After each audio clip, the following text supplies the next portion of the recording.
সদ্য অনুষ্ঠিত হওয়া ৭০তম ফিল্মফেয়ার পুরস্কার অনুষ্ঠানে জিগরার জন্য সেরা অভিনেত্রী পুরস্কার জিতেছেন আলিয়া ভাট।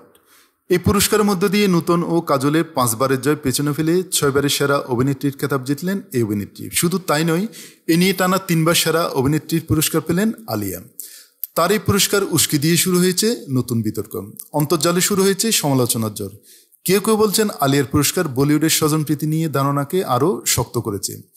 আলিয়ার ধারাবাহিক পুরস্কার জয় নিয়ে সোশ্যাল মিডিয়ায় চলছে তীব্র বিতর্ক। একজন লিখেছেন, টানা এতবার পুরস্কার দেওয়া হচ্ছে অথচ তার অভিনয় নিয়ে দর্শকদের রয়েছে মিশ্র প্রতিক্রিয়া। সমালোচনার ঝড় বয়ে গেলেও এ নিয়ে আলিয়া এখনও টুশব্দ করেনি। এর আগে উড়তা পাঞ্জাব, রাজি, গাল্লি বয়, গাঙ্গুবাই, কাটুয়ারি ও রকিও রানী কি প্রেম কাহিনীর জন্য পুরস্কার জেতেন আলিয়া ভাট।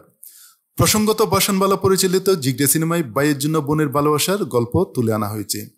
সিনেমাটি প্রযোজনা করেছে করণ জোহরের ধর্মা প্রোডাকশন। পাশাপাশি প্রযোজনায় রয়েছে অভিনেত্রীর প্রযোজনা প্রতিষ্ঠান ইন্টারনাল সানশাইন প্রোডাকশনও।